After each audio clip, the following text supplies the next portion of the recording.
Ketika proses penyerapan berlangsung, tiba-tiba segel iblis itu hancur sehingga sang iblis piton kini berhasil bebas. Pertarungan pun tak terhindarkan. 这下玩大发了。 Di sini Martha berusaha mengalihkan perhatian ular piton itu supaya Lindong memiliki cukup waktu untuk mengambil mutiaranya.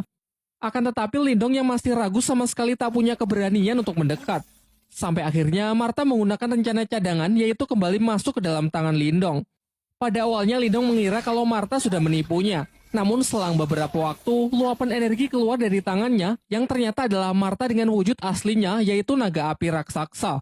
Dengan cepat ia membakar iblis piton itu dengan semburan api lalu segera menyerapnya. “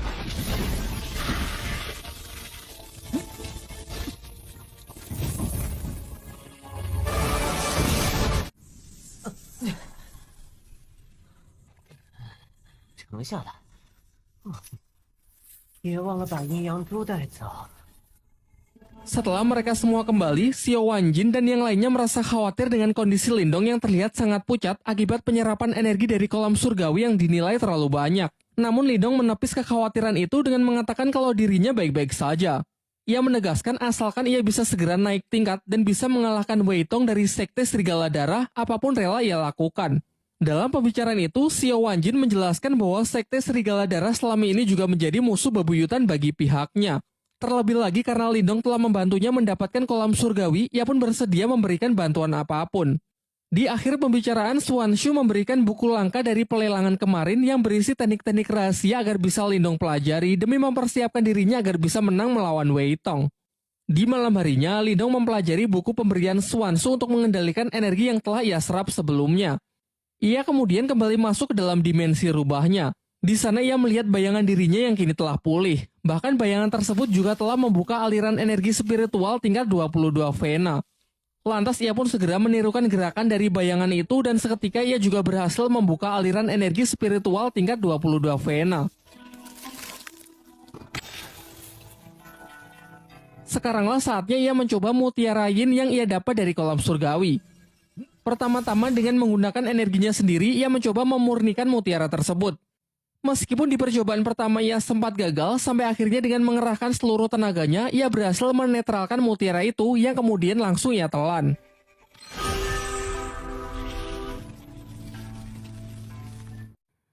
Terlihat gejolak kekuatan spiritualnya pun meningkat pesat. Bahkan segel kehidupannya kini menjadi 2. Dengan ini ia pun sangat yakin kalau di pertarungan nanti ia bisa menghancurkan Wei Tong.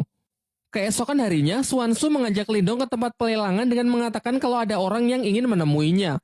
Ternyata di sana datang keluarga besar Lindong, yaitu Qing Tan, ayahnya dan kakeknya. Setelah Swanshu pergi, sang kakek tiba-tiba menyerang Lindong dengan maksud menguji sudah sejauh mana kekuatan cucunya tersebut.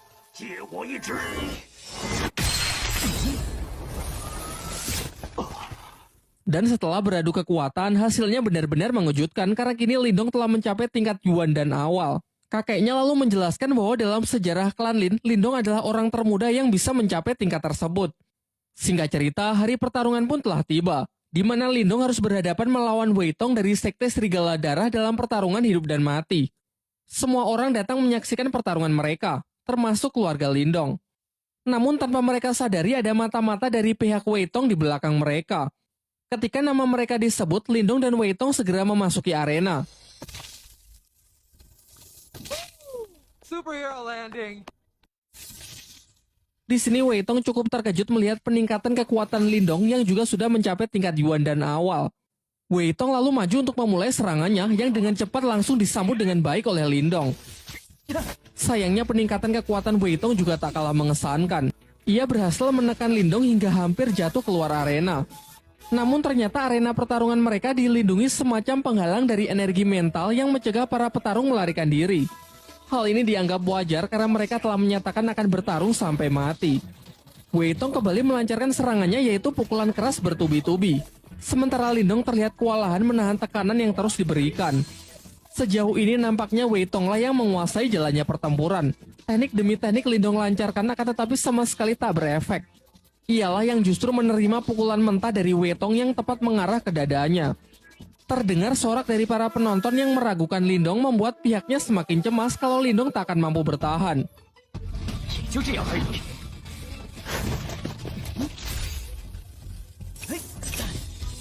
Sekarang tak ada pilihan lain, Lindong pun segera menyiapkan jurus terkuatnya yaitu teknik Borkeong untuk mencoba mengakhiri pertarungan.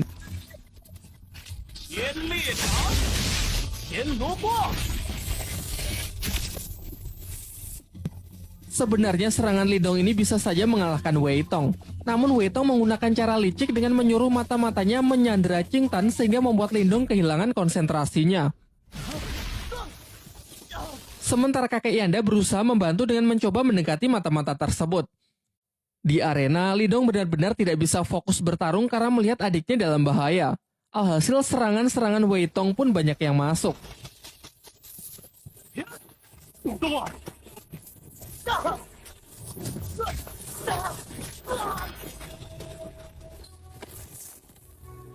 Di saat-saat genting, ia teringat kalau teknik jarum dewa yang pernah dipakai Guyin mampu menghancurkan penghalang energi mental. Kemudian ia kembali mengeluarkan jurus Borkeong untuk berpura-pura menyerang Wei Tong, namun sebenarnya ia menyelinapkan jarum dewa untuk menembus penghalang spiritual arena demi menolong Qing Tan.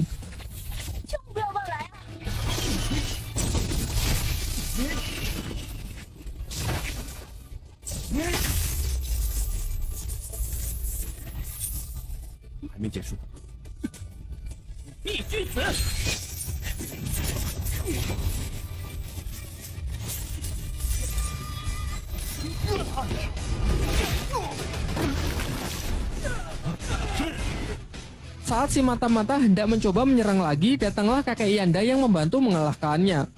Kini setelah adiknya berhasil selamat, Lindong pun bisa kembali fokus bertempur melawan Wei Tong dengan emosi yang benar-benar telah mencapai puncaknya.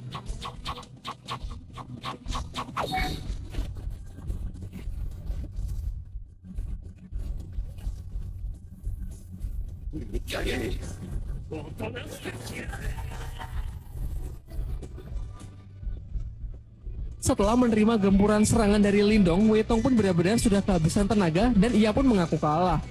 Namun Lindong malah mengatakan bahwa ini adalah pertarungan sampai mati, di mana pertarungan belum selesai jika tak ada salah satu pihak yang mati.